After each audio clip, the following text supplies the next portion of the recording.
नमस्कार, स्वागत है न्यूज 21 में। मैं हूं आपके साथ हर्षदा जोशी और अब खबरें अन्य राज्यों से। मंत्री संजय शिरसाट ने 4 दिन पहले दिए गए अपने बयान पर रुख बदलते हुए कहा कि एकनाथ शिंदे और उद्धव ठाकरे का एक साथ आना असंभव है। उन्होंने स्पष्ट किया कि उद्धव ठाकरे का गुट अब कांग्रेस और एनसीपी की विचारधारा को अपना चुका है, जिससे उनका हिंदू धर्म से संबंध टूट गया है। शिरसाट ने आरोप लगाया कि उद्धव ठाकरे और उनके गुट के सदस्य अब सावरकर के खिलाफ हैं और उन्हें गद्दार माना जा रहा है, जिससे उनकी और शिंदे गुट की एकजुटता नामुमकिन है। मुंबई से धर्मेंद्र सिंह की रिपोर्ट। संजय राऊत त्या बातम्या कुठून आणतो, काय करतो हे आम्हाला आजपर्यंत कळालं नाही। शिवसेना आणि भाजपचं जे गठबंधन आहे, जे युती आहे, ती इतकी मजबूत आहे आणि विथ अंडरस्टँडिंग आम्हाला खासगी सचिव कोणते नेमायचे याबद्दल कोणाचं काहीही ऑब्जेक्शन नाही, मुख्यमंत्र्याचं नाही, उपमुख्यमंत्र्यांचं नाही। फक्त त्यांनी मंत्र्याला एक सूचना जरूर केलेली आहे। त्यांनी सांगितलंय की कोणतेही मग तो पीए असेल, तो क्लर्क असेल, तो ओएसडी असेल, तो पीएस असेल, हे नेमताना काळजी घ्या। मंत्रालयामध्ये काही अधिकारी असतील, काही कर्मचारी असतील, त्यांच्यावर जर एखादा आरोप प्रत्यारोप झाला असेल तर त्यांच्यापासून थोडं सावध राहा, एवढी सूचना त्यांनी केली। याच्यापेक्षा व्यतिरिक्त त्यांनी कोणताही आमच्यावर ना प्रेशराइज आहे, कोणता अधिकारी नेमायला काही नाहीये। परंतु त्याचा गैरसमज या अशी जे पसरवण्याचा प्रयत्न करतात, मला वाटतं त्यांना आणखीन हे प्रशासन कळालंच नाही। संजय राऊत यांनी म्हटलेलं आहे की वर्षा निवासस्थान सध्या रिक्त आहे, मोकळं आहे, तिथे कोणी राहायला जात नाहीये।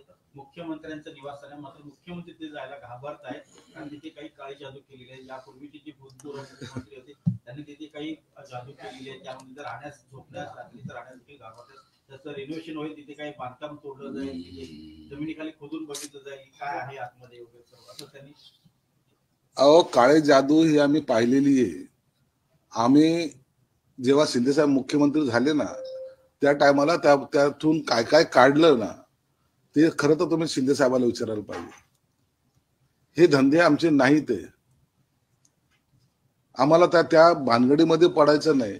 अशा काळ्या जादू करून, बंगालचे जादूगार बोलून जर सत्तांतर होत असेल किंवा सत्ताची खुर्ची टिकवता येत असेल, मग तर दुसरं काही करायची गरजच नाही। मग एकनाथ शिंदे साहेबांनी मग एवढ्या सगळं जादू केल्या असत्या तर मग ते कंटिन्यू मुख्यमंत्री राहिले असते।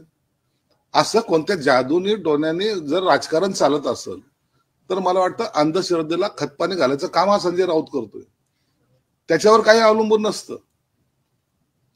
तुम्ही राजकारणामध्ये अशा गोष्टी ज्याला फालतू गोष्टी समजल्या जातात त्याच्यावर विश्वास ठेवून काम करणारे हे उबाटाचे नेते लोक आहेत। म्हणून आमच्याकडे ह्या जादू किंवा देवेंद्र फडणवीस साहेब सुद्धा या गोष्टीला मानत नाहीत।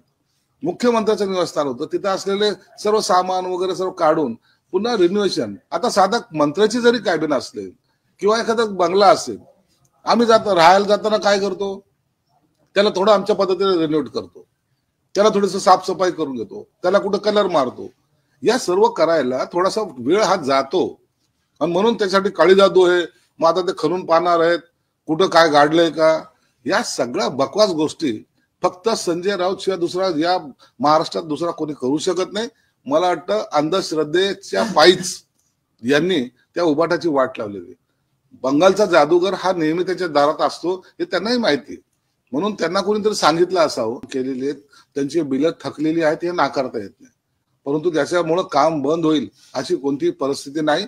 प्रत्येकाला आता बिलाचं वाटप सुद्धा करता येत आहे, करतायत सरकार।